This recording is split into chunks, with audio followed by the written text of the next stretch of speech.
Hello everyone, good morning. कल 16 अप्रैल को मेरे जन्मदिन पर आप सभी लोगों ने जो प्यार दिया है, सचमुच में मैं उसके काबिल एक्चुअली नहीं हूँ। इतनी सारे हंड्रेड्स ऑफ मैसेजेस और व्हाट्सएप पर, फेसबुक पर, इंस्टाग्राम पर ईमेल्स वगैरह भर भर के आए हैं, जो अभी तक मैं इतने सारे लोगों का मैं जवाब भी शायद अच्छी तरह से दे नहीं पाया हूँ। लेकिन फिर भी इस वीडियो के ज़रिए मैं आप सभी लोगों का फिर से बहुत ही आपका आभारी हूँ। मैं आभार व्यक्त करता हूँ आपका। आज वापस एक नई स्टोरी है और उस स्टोरी के ज़रिए कुछ एक छोटा सा एक संदेश आप लोगों को देना चाहूँगा। कुछ साल पहले की बात है। उस वक्त मैं क्लासेस चलाया करता था और उसके साथ में एक किसी व्यक्ति ने मुझे एक बिज़नेस अपॉर्चुनिटी दी कि जिस बिज़नेस में बहुत सारा पैसा बहुत ही कम समय में मिलने वाला था। तो मैंने सोचा कि चलो घर पर पूछा जाए कि क्या करूं, बिज़नेस वो कर लूं या ना करूं। तो मेरे मम्मी को मैंने जाकर के पूछा, घर पर गया तभी। तो मेरी माँ ने कहा एक काम कर, तो पहले नहा धो ले, बाद में फिर पूजा पाठ करने के बाद में खाना खाते वक्त मैं तुझे बताती हूँ। ठीक है। फिर खाना खाने बैठा। खाना खाते वक्त वापस फिर से मेरी मम्मी को मैंने पूछा कि क्या करूँ माँ, मैं वो बिज़नेस वगैरह वो करूँ क्या क्या नहीं करूँ। तो उसने कहा एक काम कर, तो खाना खा ले, बाद में बात करते हैं। बोला ठीक है। खाना खाने के बाद में वापस जैसे माँ फ्री हुई, वापस मैंने मम्मी को पूछा। तो उसने कहा एक काम कर, अभी तू सो जा, कल सवेरे उठ कर के बात करते हैं, अभी बहुत रात हो गई है। मैंने कहा ठीक है। सो गया। वापस सवेरे उठा।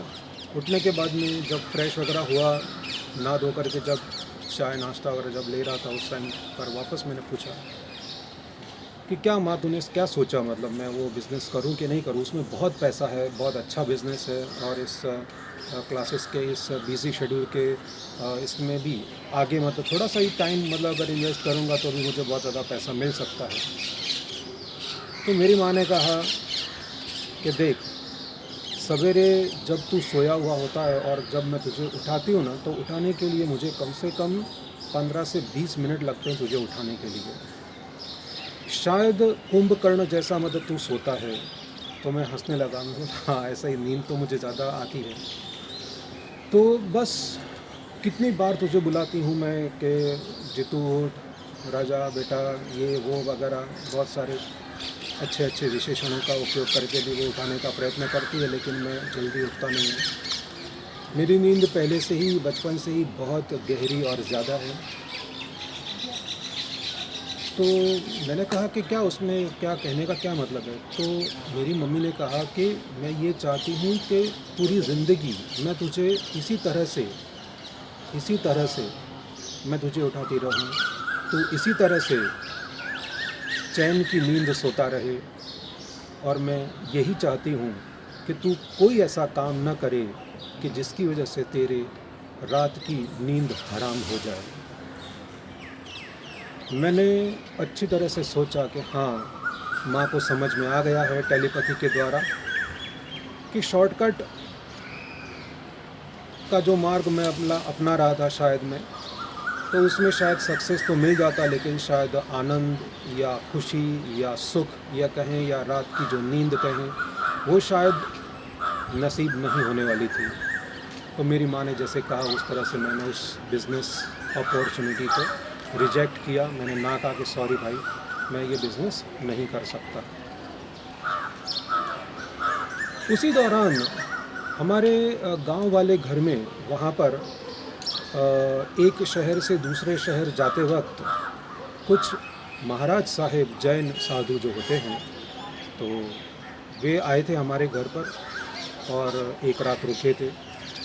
और जब उनकी सेवा करने का जब मुझे मौका मिला, तब उन्होंने भी वो जब बातचीत करते करते, जब हम कुछ शास्त्रार्थ वगैरह कुछ कर रहे थे, बैठे बैठे बातचीत कर रहे थे, तो उस वक्त उन्होंने भी एक सेंटेंस कहा था जो अभी तक मेरे दिमाग में याद है।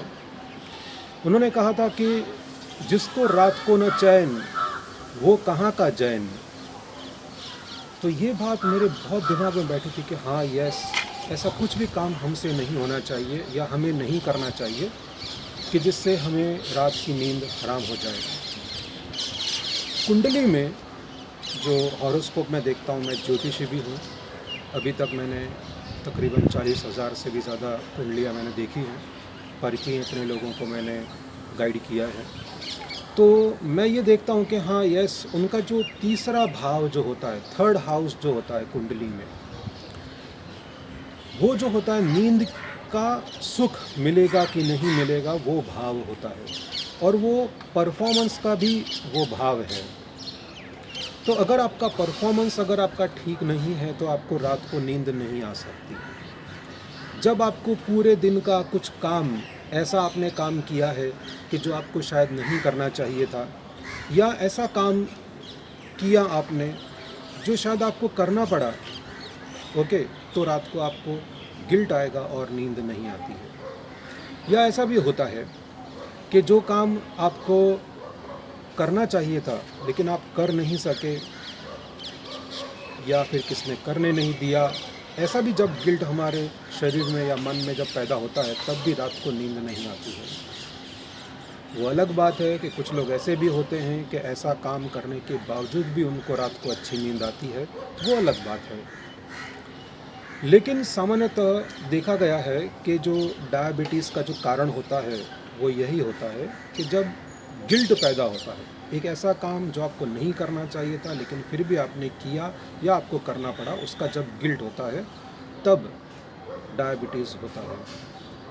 ये कुछ मुख्य कारणों में से एक कारण है। डायबिटीज़ तो वैसे भी आपको मालूम है कि डिजीज़ नहीं है, it is a state of body, एक स्टेट ऑफ माइंड ऐसा है कि जिसमें इंसुलिन पैदा होता नहीं है।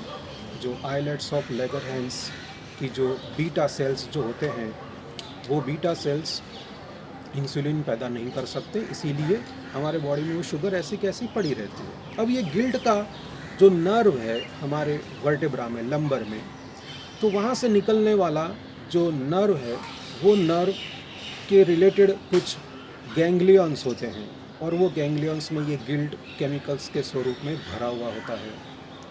इस वजह से हम वो सीक्रेट नहीं कर पाते इंसुलिन, और डायबिटीज़ का तकलीफ़ हमें होती है। ठीक है, तो मैं आपको भी इस वीडियो में आपको मैं एक बात कहना चाहूँगा कि आप एक काम कीजिए। अभी एक वाइट पेपर लीजिए बिना लाइन का, टोटली पूरा ब्लैंक पेपर, और उस पर आपके मन में क्या है वो सब लिखना शुरू कीजिए। हो सकता है आपने ऐसा काम किया हो जो आपको नहीं करना चाहिए था, वो लिखिए उसमें।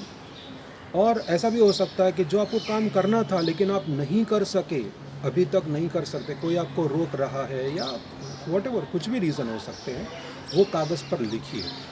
अब लिखते वक्त है ना, नीचे कम से कम 4 से 5 दूसरे ऐसे कागज़ होने चाहिए।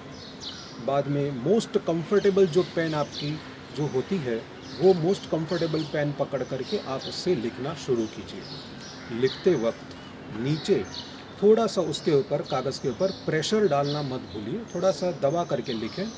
और लिखने के बाद में जो भी आपको 1 पैराग्राफ, 2 पैराग्राफ, 3 पैराग्राफ जो भी लिखने हैं आप लिखिए। और लिखने के बाद में नीचे 3 सैंपल सिग्नेचर्स कीजिए। आप जो भी सिग्नेचर्स करते हैं वो सिग्नेचर्स आप नीचे करेंगे, और करने के बाद में आप उसकी एकदम क्लियर कॉपी आप मुझे व्हाट्सएप नंबर पर आप भेज दीजिए। और व्हाट्सएप नंबर पर भेजने के बाद में आप अपना नाम ज़रूर लिखें कि हाँ यस, मुझे ये तकलीफ़ है, मुझे ये करना था लेकिन मैं ये नहीं कर सकी या नहीं कर सका, या फिर ऐसा कि ये काम मुझे नहीं करना चाहिए था लेकिन फिर भी मुझे करना पड़ा या मैंने किया। तो वो कागज़ पे लिखिए और आप मुझे भेज दीजिए। उसका जो उपाय है मैं आपको उसी वक्त व्हाट्सएप पर ही, उसी नंबर पर, आपके पर्सनल नंबर पर आपको मैं भेज दूँगा। वैसे भी कल का जो वीडियो मैं बनाने जा रहा हूँ कल सवेरे, तो उसमें भी एक स्ट्रेस बस्टिंग एक्टिविटी है, बहुत ही बढ़िया। वो एक्टिविटी आप आराम से घर पर आप कर सकते हैं, और आपके मन के अंदर का स्ट्रेस या मसल्स के अंदर का स्ट्रेस जो भी है, वो स्ट्रेस आप अच्छी तरह से निकाल सकते हैं। और आप एकदम स्ट्रेस फ्री हो सकते हैं। इस प्रकार की मैं कल एक वीडियो बनाने जा रहा हूँ। तो कल सवेरे फिर से आपसे मुलाकात होगी। बहुत बहुत धन्यवाद। और रियली कल मैंने एक सेलिब्रिटी जैसा मैंने कल फील किया, और वो फील करवाने वाले और कोई नहीं, आप सभी लोग थे। आप सभी लोगों का जो अनकंडीशनल लव है, उसके लिए मैं फिर से आप सभी लोगों का बहुत बहुत आभारी हूँ, बहुत बहुत आभारी हूँ। Love, peace and prosperity to you, and of course me too. Thank you. Good day ahead.